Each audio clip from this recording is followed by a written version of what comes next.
Welcome to the Stewart Squared podcast, where normally we talk about everything, but try to mostly focus it on the rise of the personal computing industry, the internet, and the mobile phone revolutions, how it relates to AI and space. But AI is sort of like a meta technology, so it includes everything. And today we're going to talk about politics. So, Yeah, yeah, which is a fraught topic for us yeah. because my son here has some very strange ideas about the political sphere. And of course, I'm always right. And his grandfather, my father, was a political reporter and had a very uh, prescient, uh, stable, reliable view of the world of politics. Uh, And so we have that in our genes. And ended up in, well, we'll see whether we're in different places or not, given the current situation. Yeah, well, and I often think about what my grandfather would think about where we are right now. And he was at the time, he was an landed gentry, or his father was a landed gentry. And I found out that his father was a Republican, and he would give both Stewart and Joe a hard time because they were all wrapped up in FDR's New Deal, which was Even earlier, they had real communist leanings. uh, both both grandfather and great uncle Joe had communist leanings. Grandfather for sure. Great Uncle Joe, it's a little harder for me to know because he was 4 years older than your grandfather. And so it went Great Uncle Joe, your grandfather, great aunt Teeny, Mm. Teen, and great Uncle John. So that was the order of birth. And Mm. so great Uncle Joe was the first of four kids. So he got the blast Mm. from Mm. his father. Mm. I never met my Mm. grandfather, your Mm. great grandfather. I met him, but I was too young to know it because he died when I was like two or three. Um, and so I have no personal experience with my grandfather and looking at pictures of him. Mm. But he was a Republican, and his wife, my grandmother, was also a Republican. Oh, interesting. And uh, my grandmother was chairperson of the Republican Party in Connecticut. So they were serious Republicans. And I remember that they grew up um, in the teens and aughts or 20s, I guess, the roaring 20s. And then there was a Great Depression, and Herbert Hoover was the president widely credited with causing the Great Mm. Depression Uh-huh. because he was so conservative. He didn't believe in any kind of assistance, which is why FDR became the first liberal And Democrat. and and this we've talked about politics before, and we talked about the cycles, and FDR was the main big cycle that shifted everything. And this is what I always wanted. Yeah, Tough. We've had a lot of these. yeah, Abraham Lincoln shifted things yeah. radically. Um, and even George Washington ran unopposed and decided voluntarily to step down for the second term. So we had a first competitive election after George Washington. Uh, So I mean, there's shifts going on all through our history, um, and and so you can go all the way back to the rebels versus the Tories, yeah, right? Those are the yeah. two. They weren't political parties, but the two allegiances. And there were plenty of people that thought we should remain a colony and not become an independent country. So you go all the way back and you can see shifts going all the way forward. And my view, and the reason I thought this would be interesting to talk about is we are currently undergoing a shift Yep, and nobody can tell exactly where we'll end up. yep. So All the now we have, pieces are in play. All the pieces are changing, and they're going to settle. And we've talked about this before. Like the my view is that new settling is. So I think Trump represents your generation, and in a way that I think your generation is very torn apart by. I don't think Trump represents, and gets into the tariff stuff, which I think is probably a bad idea. I've been watching him talk about tariffs, and I think he's.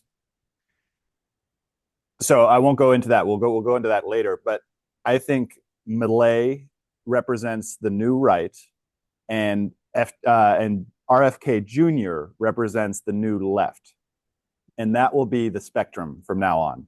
I Wow. think after Trump represents a sort of populism that is also represented by Bolsonaro and the Hungarian guy, and a lot of the European right, which is a very sort of nationalist, protectionist, like let's just try to hold on to what we had in the past. That's what Trump does a lot of. He does a lot of like, let's try to let's try to get back to where we were, which I don't think is possible. That's what MAGA stands for.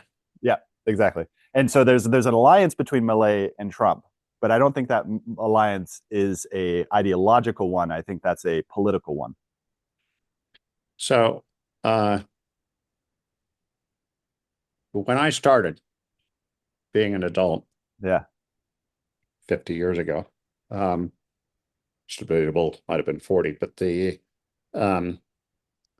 I considered myself a conservative. Mm-hmm. It's like a startling thing. But when I graduated from college, I did not say I was a Republican, Yeah. but I identified more with the fundamental premise of the Republican Party at the time, Uh-huh. which is pre-Reagan. Yeah. Oh, So interesting. Reagan was elected, and I kept it secret. Oh, interesting. I From who? voted Reagan. Who'd you keep Uh, it a secret from the rest of the family? or anybody else. I mean, Yeah, yeah, the yeah, rest yeah, of the yeah. family. It Yep. turned out at the same time that I was feeling conservative, the rest of my family was feeling Going liberal. left this morning. Yeah, Interesting. and it just led to some conflict, so I kept it on the QT. But I thought the way I always put it is I believed in the fundamental tenets of the country that we created, Yeah. which is based on freedom, individual liberty, Yeah. the pursuit of uh, what's the pursuit of happiness? Life and property. No, life, liberty, and happiness. Yeah. And property wasn't part of the Mm. not that phrase.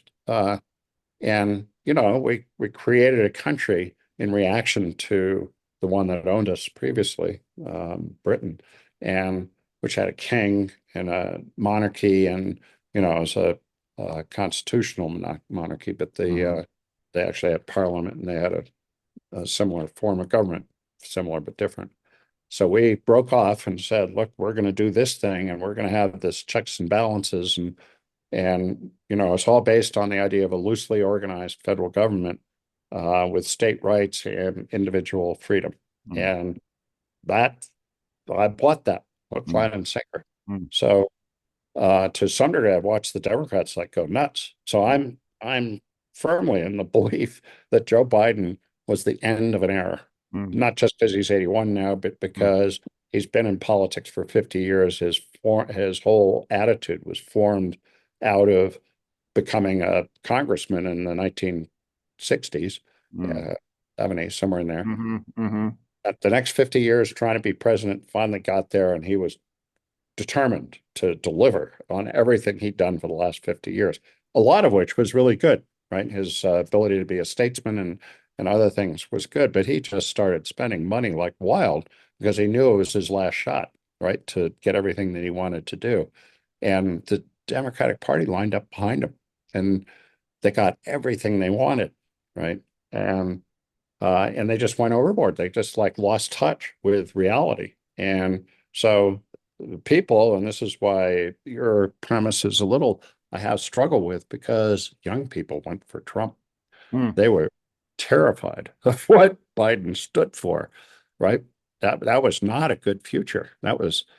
And so they said, well, hell, if I got to choose between this old fart who's doing what he's been doing for the last 50 years and this other guy who's legitimately crazy Mm. and a severe lack of ethics, we'll go with that guy because at Mm. least he's different. Mm. And that was the only decision people were making. There was no kind of nuance to this decision. It was such a contrast between one and the other. And I'm sitting here going, well, no, not a lot. Some of what Trump says is legitimate, right? We Yeah. have lost sight of the kind of country we are. Yeah. So make America great again is not just let's go roll back to the 60s or whatever. It's like Part of there's it's a about the republic. principle. Part of it's about the saving the republic from what's happened. Yeah, and yet to do that, he's basically saying he has to take complete control, and he's got it Mm. now. He's got all three branches, and he's going to use it to force the country back to where it was. But not bad. I don't think he has an intellectual principle behind that. It's just like this, he's found this is something that resonates with people, so he got elected again. I don't Yeah, think he has kind of inherent um, political structure in his head that he's trying to achieve. So we'll get some of what he does and some of what I want. yeah. But, There's, right now I'm actually thinking the people were right. Yeah. So, okay. So there's a few things there. There's one which I would like to talk about the structure of government because I think you have some insight into that, which is how much power does the executive have, even with both houses of Congress. But I want to put a pin in that because you said something. You said that Trump is legitimately crazy. How do you know that Trump is legitimately crazy? What are the signs? What are the things that have gotten you there? Well, his history as a human being, he's, you know, he's bragged about how he can fuck any woman he wants. Hmm. He's Did you watch the full video there about him in deposition? What he was saying there? No, I don't think I did. Yeah. Uh, but and I'm trying to find 2 hours to watch the movie, The Uh, Apprentice, because Valerie won't touch it, and I have to go do wait. that What later. is The Apprentice? It's a movie that was made about Trump, Okay, I got and it. Yeah. and it's not the show that he was in, but it's Apprentice, the movie. Mm. Uh, and look it up. He had a hard time getting it financed. Oh, interesting. He made the movie. Interesting. Yeah. No, he hated the movie. Trump Okay. All hates right. the Yeah. movie and is threatening to sue everybody that's Oh, involved with it. yeah. I don't think he's filed suit any yet right now, but so it finally got released in Oh, the got it. U.S. Okay. Got it. All and right. but So it went into not very many theaters. It's online now. You can rent it on Amazon so Prime this is Video. this is a really interesting area because so what I'll give you my understanding of what's happened in the last few years. So you mentioned that the Democrats have gone a little crazy. Uh, Part of them going crazy. Would you agree that the Democratic establishment owns most of the media? You see the fireworks going I on do. out Yeah, that's a funny part where you yeah, never maybe seen I that. should do this, and maybe I can get it to do it too. So it's like, come on now. You can't make it happen. It's like, drives me insane. Uh, Uh, did the so Democrats own the media? there's an Mhm. underlying thing here, which is really important to understand, which is the mechanics of governing. Mhm. And, um, Alexander Hamilton is the Mhm. guy who actually wrote the rules of the balance of power. Mhm. And, um, was as ironic because he was not a citizen at the time. And in fact, he was an illegitimate Wow. child of foreigners. Um, he was born in Bermuda or something like that. And it's real. The play Hamilton is based on a book about Alexander Hamilton. It's a really interesting read because it sort of shows where our roots come from beyond the people that opposed the Tories. Um, the but the mechanics of government have changed over time. And every time you change the mechanics, you're going like, okay, are you still adhering to what it was in the beginning? Mhm. And is this change that's required because now we're a modern society, or is this change Yeah. that's happening for another reason? The big change that happened that really explains what happened between Biden and Trump is that in the 1980s, the Democratic Party changed the way the primaries were Mm. run. Yep. Yep. Yep. Um, Yep. Hmm. and it was all in the um, pursuit of reform, a Yeah. better system, one that was more representative. Yeah. Because what used to happen is the party controlled who got to be candidates, and it shifted from the party to the primaries. The primaries now determine who gets to be a candidate. So if you think about it, the one thing the Democrats didn't do this cycle was primaries because Biden was, the nominee. And so they never had a primary. Uh, and the Republicans did, and there were a lot of candidates for Mm. Republicans, Mm. right? And Trump won the primaries and then won the election. So the Republican Party actually went through a legitimate Yeah. cycle of choosing who was a candidate, but that's still done by popular vote, not by party mechanics. And Yeah. the party mechanics used to determine who candidates were, Yeah. whether it was Nixon or Kennedy or, Yeah. whoever it was, Reagan, et cetera. There was a process for choosing the candidate to represent a party. And so my whole belief goes back to parties don't matter anymore. Now it's all done by primaries, by elections, by popular vote, And which is ironic. how does this relate to my question about owning the media, the Democrats owning the media?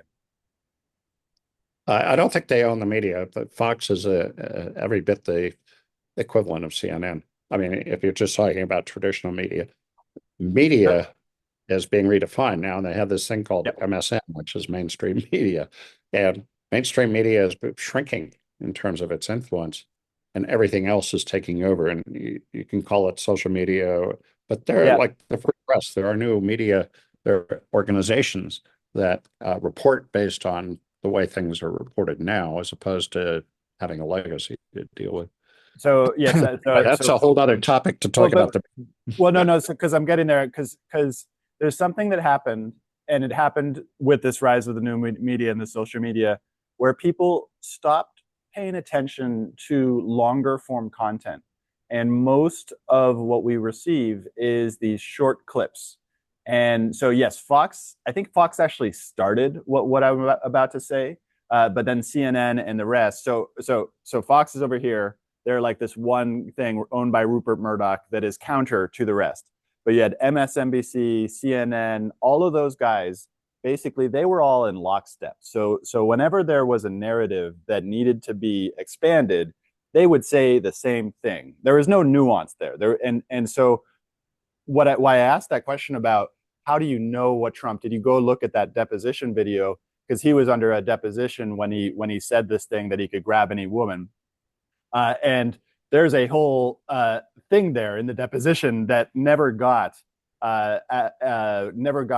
publicity. And I would suggest any of the listeners to go watch that entire video. And as I said in the beginning, like Trump is not necessarily who I would, who I don't think Trump is a savior. I think he's an older guy. I do agree with you that I think he's been put in a position that has allowed him to act as the populist figurehead for a return to the original America. But I think that we're headed for territory which is going to be pretty different from what we're doing. But the main point I wanted to get across was that the media environment has changed significantly, and there was a constant sort of character attack on Trump, which I think doesn't represent who he is. So although I don't think that he is a enlightened master, I also don't think that he's the same person that was portrayed by this grouping of media. Okay, I'm looking it up, and watch all released portions of Trump's deposition in E. Jean. So it's the E. Jean Carroll rape trial. Probably. I don't know the specifics, but it's he was being under deposition. It's 48, almost 49 minutes long. Yep. Yep. So you recommend that? Yep. Not because of that, but so what is it that you So saw in that? so yeah. So there's a bunch of little clips. So here's another thing that I'm sure that is in your head that Trump did. So the January 6th. So what did Trump actually say about January 6th? And there's another important video there. So right after he lost, there's a video of him saying, "You got to go home. Don't do this. You got to go home. Like we can't." So what I'm trying to say by there's all these videos and so there's a short clip of him also saying, "You'll never have to vote again. You'll never have to vote again." And these are short 45-second clips that remove the rest of the context of what he was saying. And Trump is a very, very simple speaker. And he also brings a lot of But I improv. understand what you're talking about. You're talking about the Trump fits the new media narrative, which is he speaks in clips, and young people and people that are into that get all their news from short clips. TikTok. Oh, no. Not only young people, including every generation. Every generation. Yeah, but at different levels, right? The older you are, the more you pay attention to more mainstream media. The younger you are, the less attention you pay to mainstream media. That is what. Yeah, that I agree with that. Yeah. Mm-hmm. which I think I understand. I have to be careful how I say this, but our experience, I don't think I can say it without identifying. Mm. Anyway, I have reason to have a relationship with a young gentleman who spouts Trumpisms. And uh, he's a young gentleman who is not that well educated, and um, and he gets everything from social media. Yeah. And particularly from Twitter and Trump-like stuff. And so he just thinks that's the way it is. Mm. That's his frame of reference. Mm. And so it horrifies me because there's no intellectual process applied there to decide whether something is true or not, or at least factually relevant. And instead, it comes in one ear and it comes right out the mouth. And there is this, I think, age-old principle that education is a good thing, the ability to reason and just differentiate between stuff that is one thing or another, and apply a process there. And that's a classic sign of, an effete liberal white education, right? That you're taught how to think. But that goes all the way back to Greece. Yeah. This gets into, education, which I think is going to change pretty drastically. It also gets into the legacy of Rome. I think that the United States, as is Russia, as Tsarist Russia tried to be, that is this legacy of Rome. So Rome collapsed, and everybody's trying to figure out how to get back there. And this is a new thing. You told me to write a book about it, I think 2 weeks ago, about the Western Hemisphere as the new Rome, and United States, Brazil, and Argentina as examples of the sort of a legacy of new Rome. Go see Gladiator 2. We just saw it last night. You told me about it. Yeah. You'll identify because it's called The Dream of Rome, and how Rome dissolved because it never achieved the dream, and the dream it goes into it goes directly into what we're talking about now, which is Rome had a republic. Caesar, who is this person that a lot of young men identify today as the savior of Rome, led to Rome's destruction because the republic could not stand. It's a complicated issue, but I think that the founders of the United States were trying to establish a republic which could succeed where Rome failed. And I think we did it. I think that I don't personally believe that Trump is going to be an authoritarian. I think that Trump was actually it has prevented the authoritarian, but the authoritarian piece is a different authoritarian piece than it was before, because back in Rome, the authoritarian was Caesar, crossing the Rubicon, coming back. And but you have to be careful because Caesar's the one that established the Senate. No, Caesar's not the one who established the Senate. Caesar, there was a Senate before Caesar. Caesar was a populist coming back to basically. There was a Senate, yes. Yeah. Who established the Roman Senate? Yeah, the Roman Senate goes all the way back to the founding of Rome. Romulus, first king of Rome. Yep, who's a mythical figure. And this is what I love about being in Buenos Aires, is that I go for a walk in Buenos Aires every day, and I see a picture of the Roman wolf with the two twins, one of whom is Romulus. Exactly. Yeah, that's an image in the movie Gladiator 2.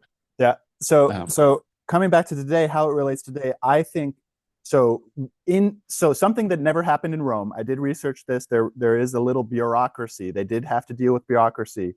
But really, something that happened starting with FDR was the rise of a bureaucracy, what many people call the deep state now. Yes, absolutely. I think that thing is the new form of authoritarianism, and it's decentralized. So it doesn't matter who the director of the NSA is, doesn't matter who the director of the FBI is. It's the people within the bureaucracy who are unelected and who are enacting political power in an unelected bureaucracy that we didn't see coming, except for a few people, like maybe my great grandfather, who saw the rise of the New Deal and was like, "That is going to lead to this," basically. Where like that's the main. It's Yeah. your grandfather, not your great grandfather. No. I'm talking about the Republican Connecticut Oh, guy. you mean in Yeah, Connecticut? yeah, No, no, that was a reaction no, that I understand. FDR was not as popular as people think he was now. mm-hmm. Um, when he was first elected, it'd be interesting to see how much he won by, but he was really running against Herbert Hoover, who was so unpopular that, Yeah, wasn't a tough problem, and it was in the middle of the Depression. But he thought independently, and he created a new approach to government, and so yep. that's when the political order changed, and he That's started but something. It wasn't until LBJ and the Great Society yes, that yeah, you yeah. ended up with professional bureaucracy. So yeah, Um, yeah, but he started it. He started the government intervention into the United States in a large scale. He started the seeds of the professional bureaucracy, and yeah, 100% I agree that LBJ then that at the Great Society in the 1960s, when we were at our yeah. peak as a country, then formulated it. And this is the issue, the same issue with Rome, which is that all things pass, and so things All things started to change. collapse. Yeah, yeah. All things change. And yeah, all things change, and so things started to collapse, and I think that's where we were, and I think it was a very tricky position with the Democrats, because I think you have some points there, but I also think that there's this giant wave of unelected bureaucrats who enact political control, and I think that was the most dangerous thing to our republic. I don't disagree with that. Yeah. I define it in terms of, so we have a two-party system. We are the only country in the world that has a two-party system. All other democracies are some form of a parliamentary Yeah, system. yeah. And, I'm confused when they call it an election. It's like, well, how do you call an election before it's scheduled? I don't understand that. But there's some process in parliament that works that way. And that's true in all other democracies, literally. I mean, even the ones that were modeled on ours are Yeah. not the same as ours, like Yep. Japan and Yep. post World War II. And so we have this unique system, which is built, and parties are actually not in our Constitution or anywhere else. Mm. It's not a federal thing. It's what happened, right? So parties determine how they work, right? Like you try to think about, how does the party relate to who gets nominated to be elected? And, but then you have an election, and the election is controlled by the federal government. Primaries are not, they're controlled by the states. And so it's a really weird system and hard to understand. And particularly people outside the US they're Yes. fascinated Yep. because, like, here we are, what, 200, we're 220 years old, something like that. Yeah. 250 years No, old, 150 yeah. years. Yeah. Yeah. 250. 250. Like, we've lasted longer than any other Yeah. governmental system, right? Okay, well, let's take this into the future, because I think we dodged a bullet, literally dodged a bullet, and that and it's not going to be Trump who saves us. I think the idea that Trump is a savior is a faulty idea. I think one of the benefits of Alexander Hamilton and these other founding fathers is that we have a decentralized system, and that decentralized system was supposed to be decentralized, and it's great that it's decentralized. And there was this creeping federal government that started to become more and more centralized. And I think now we're in the age where technology, going back to our original theme, is about to go like this. And then our system is no longer able to go like that. The centralized part of it, and so it's going to decentralize, and it's going to allow for experimentation at both the state level, and this is the craziest thing that I found out in the last few weeks, is that people talk about the rise of government spending. Actually, federal spending has been pretty linear. Local spending is the thing that's gone crazy. So the local governments are the So you're actual. talking percentage of the GDP, or? Yeah. Let me. I hope I can find it. No, I won't be able to find it. But essentially, we've got federal, we've got state, and we've got local governments. The local governments are actually the biggest rise. So when people say, like, Obama, increased government spending, he like just kept federal spending, but it all trickled down into the local states or the states and local environments where they started to State and spend. local are two very different things too, No, no, because I'm saying I'm not. there I'm not was saying. no income tax before 1920. So the federal government was entirely funded by tariffs and tax, sales taxes and not sales taxes, but Yeah, tariffs almost yeah. entirely. Wait. And So I want to. So Trump is talking about bringing back tariffs. What do you think of this? What's your take on? tariffs were the way we used to operate, Yeah, right? yeah. If you go back 150 plus years ago, governments raised money by charging import duties and tariffs. And there was no tax, right? They didn't. We just assumed that there was always an income tax or that there's always Social Security. All of these things are modern, i.e., post 2020, 1920. 1920. Yeah, yeah. And so, so it's really important to go back and look at that, because the other thing was schools were 100% funded by local property taxes. Yep.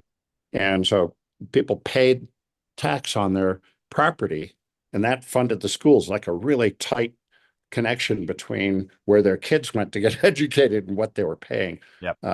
Which has changed. Now states actually cover like 60 or 70% of the cost of, so now it's centralized at the state level, and the state legislature controls what's put on the curriculum. And, it's like an intense change from where we were originally, where local control was that started with local, right? Yep. And then states had it was kind of a loose organization at the state level and an even looser one at the federal level. So yeah, it's all gone upstream.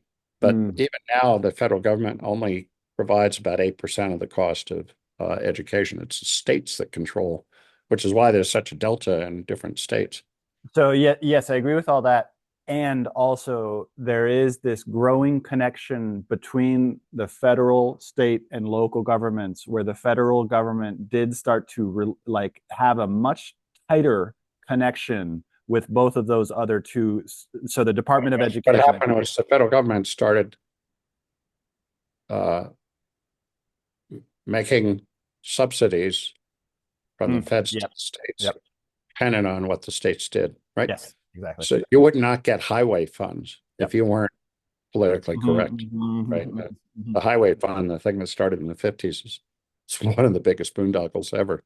But we ended up with this huge interstate system, and the federal government used that, not right in the beginning, but eventually they started saying, no, you can't get federal funding for highways and they did this in New Mexico. I remember this because New Mexico had the worst DUI thing, and the federal government said, you have to stop letting people drunk drive if you want funding for your highways. So okay, so yes, so there's a few different places we can go to this, which is one of what which do we put a pin in? Do you remember what we put a pin in? Well, there's a bunch of things we put in a pin in. You said let's put a pin in that. Oh, the structure of government. We got into that. We got into the structure of government. We could talk about the media, and we could talk about AI in terms of how it will change media. We've talked about this a bunch of times, which is the lack of trust now. But what do you think about my premise that it's all like the technology is going to go like this, and our government structures are not going to be able to go like this at the federal level, but we're now entering a world. Have you heard of the network state? Are you familiar with the network state? I don't know, because I don't know what you're referring to, but like the Terminator was the network state. No, not nothing like that. No, so Balaji Srivastavaran wrote a book called The Network State. A lot of people say that he ripped off the idea from an earlier book from the 90s called The Sovereign Individual.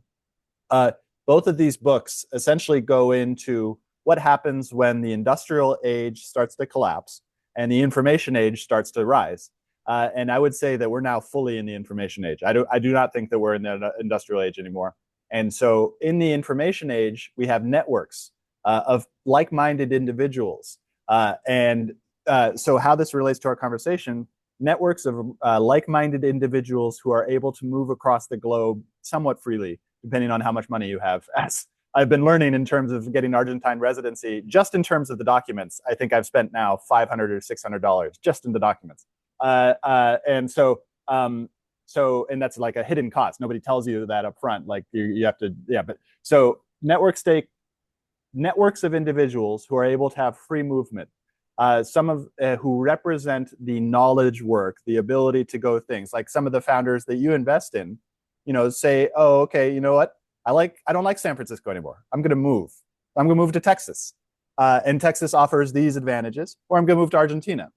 I wish I'd invested in those companies because I would have made a lot of money. Why? Which one?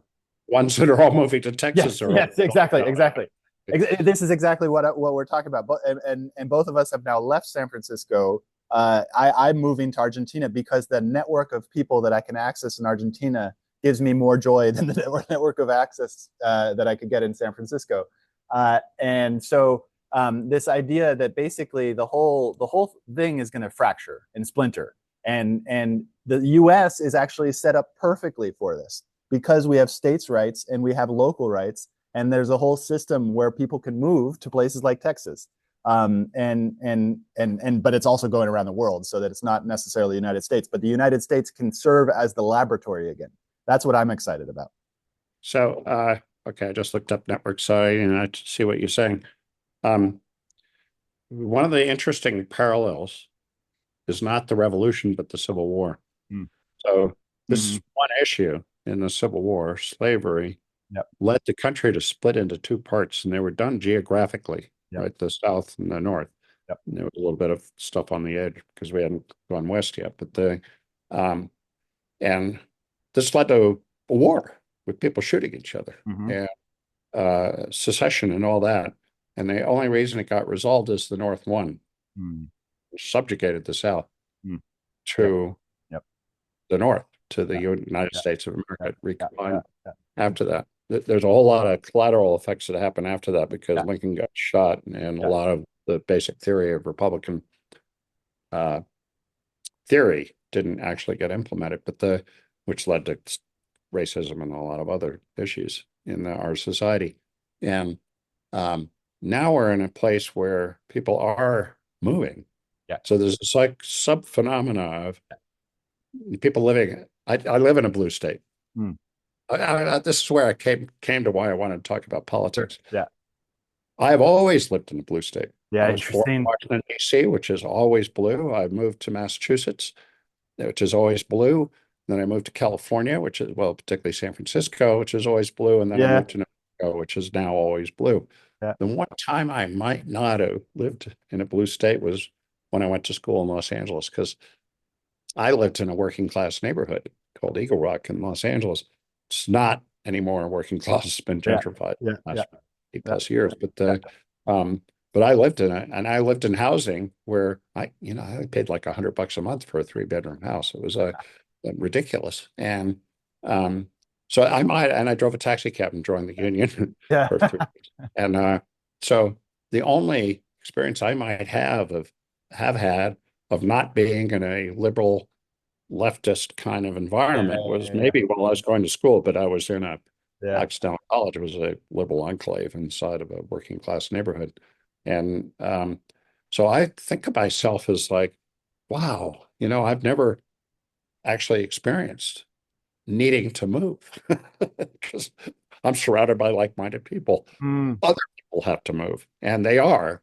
And some of them are moving to take those people moving from San Francisco, Texas. It's already reversed. The Miami was the other destination, and that's already fallen away. Like nobody's moving to Florida anymore. And the only place they were moving to in Texas was Austin, which is a little blue. Is it blue? No, So this is a great this territory. whole thing, though, there is this phenomena of red states getting redder and blue states getting bluer, but it's not geographic. It's like it's really confusing. Can we have a civil war where people live all over the place and are shooting each other? No. I think we already went through the Civil War.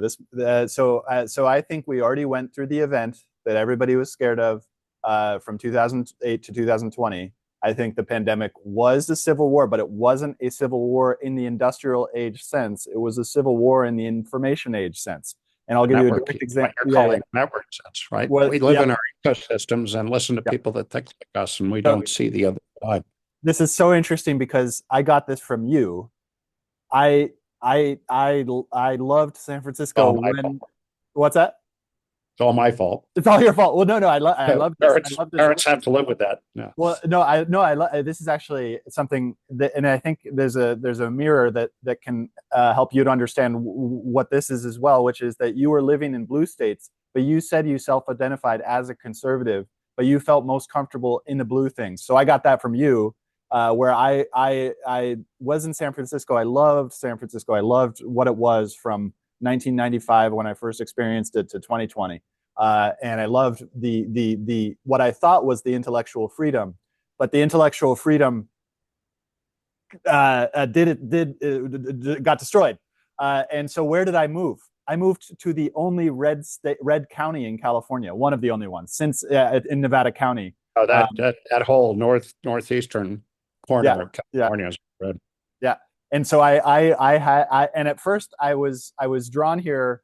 Well, so there's a lot of different things that go into it, but the I had to contend with the conservative, but deeply red conservative. What I don't think you ever did this, but a lot of other people in San Francisco treated the people that I'm surrounded in this county as the enemy, as the white hicks who essentially were like not who weren't doing anything.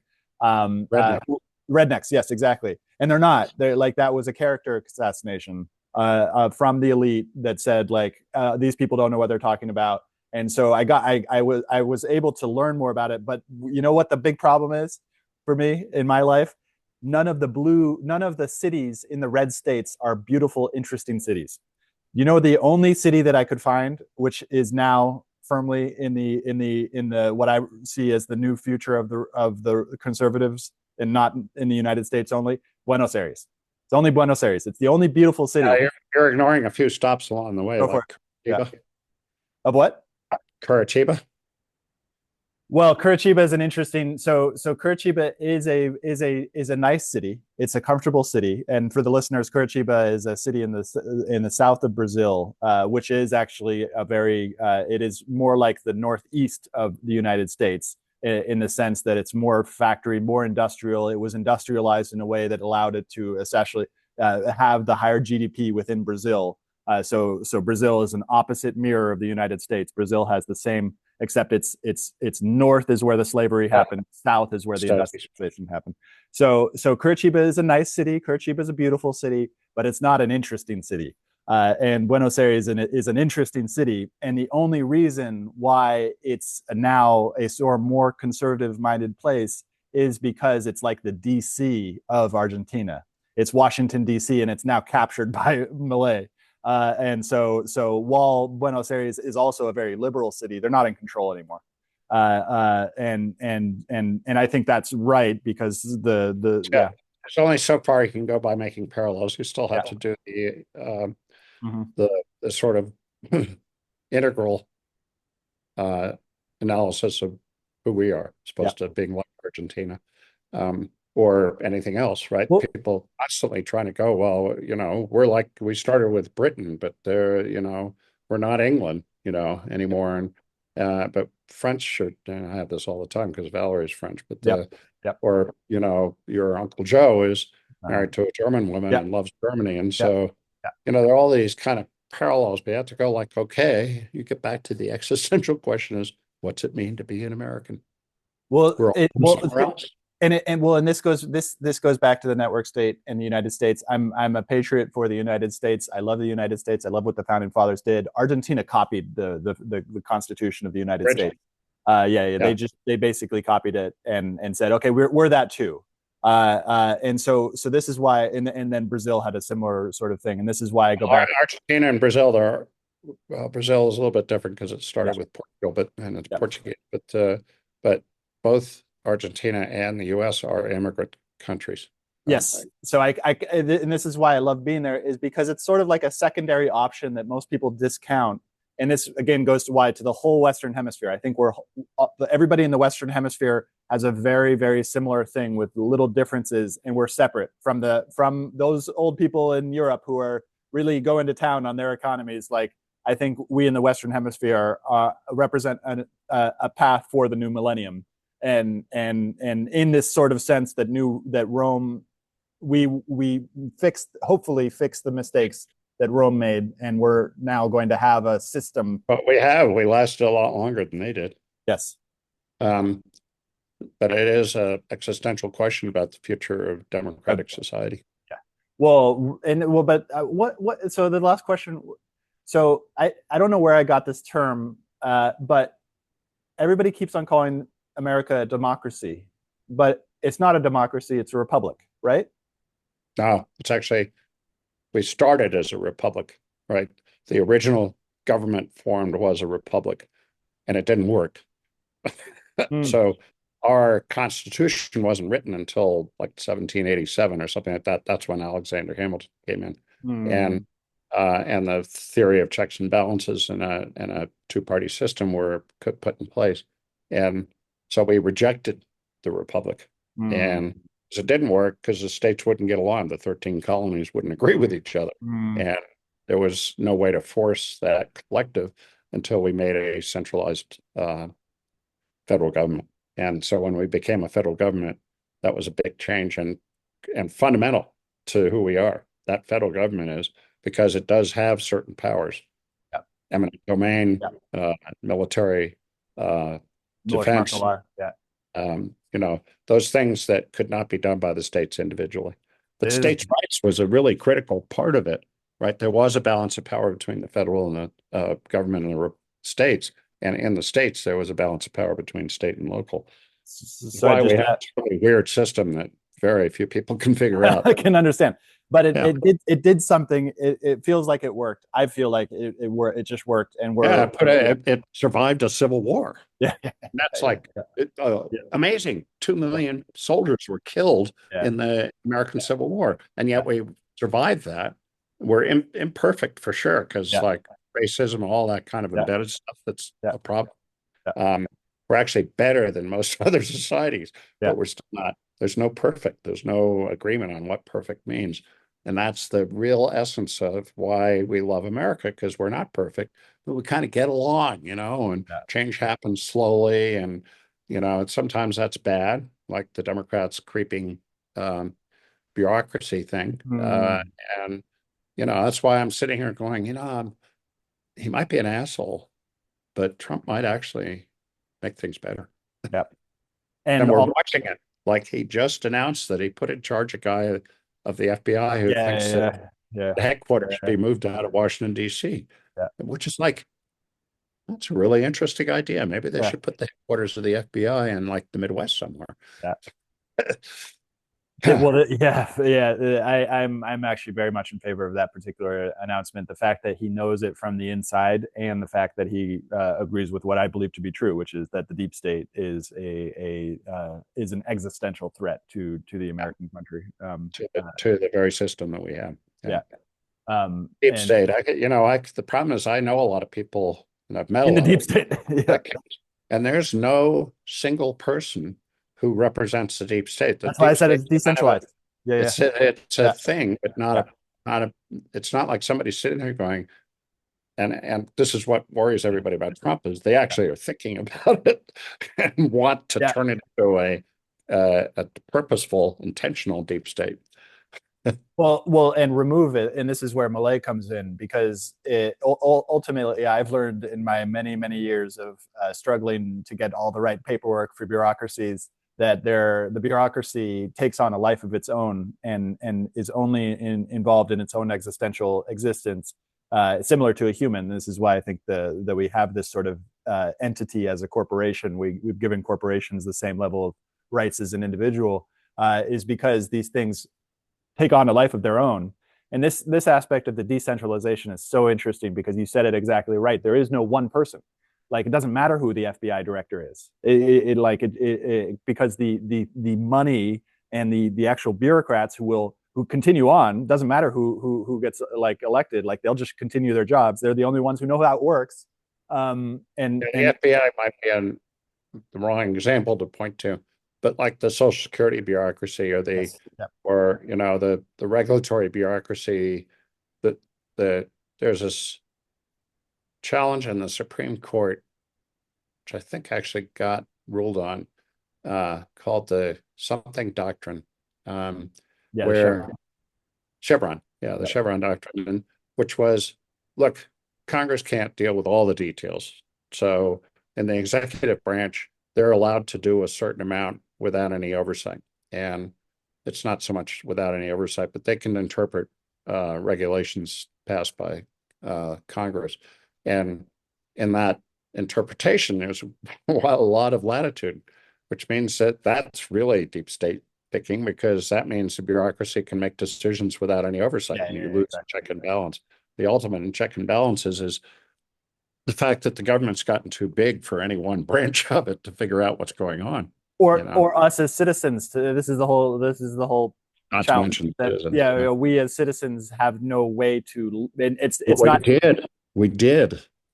how so. More people voted for Trump, Oh and it yes, wasn't an yeah, electoral college decision. People said, "Fuck this. We want Trump. yeah. He's saying the right things." And that gets back to the republic and the democracy, the idea that the republic is this thing where we elect representatives not in order to make those choices for us, because we can't possibly understand the complexity of this giant thing.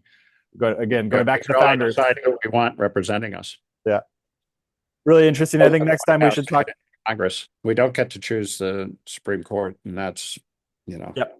But that's part of it, right? And that, as you just mentioned, the Supreme Court with this one little decision with Chevron opened up this possibility that we can go in and essentially clean up all the gunk inside of this system that's now archaic. Um, uh, yeah. and I think next time we should talk about how to look more into the future for this, specifically how it relates to technology, because I think, like it is archaic because we are now in the information age, and the information Right. age is the So new should we age. do digital voting? Should we Yeah, eliminate the whole party apparatus and just like make decisions ourselves? You have a little form of that in California with the plebiscite yeah, system. And in California they have more um, direct voter control over everything that goes on in the state. And most people are sitting there going like, what the heck does this mean? yeah. Anyway, we can go way down this path, Yeah, because if we are in the midst of a change in political order, yeah, we could have a whole conversation about 5 years from now, yeah, five, yeah, yeah, to be going on. Is it JD Vance going to be president? Because Trump will term out, or he'll become king, or whatever. But yeah, we can talk about this, yeah, and you have to really push yourself out there, yeah, because who the heck could have predicted 5 years ago that Trump would become president again? yeah. Well, I find that whole thing so interesting, but we'll do that. We'll save that for another time. Well, thank you so much, and I'll see you next week.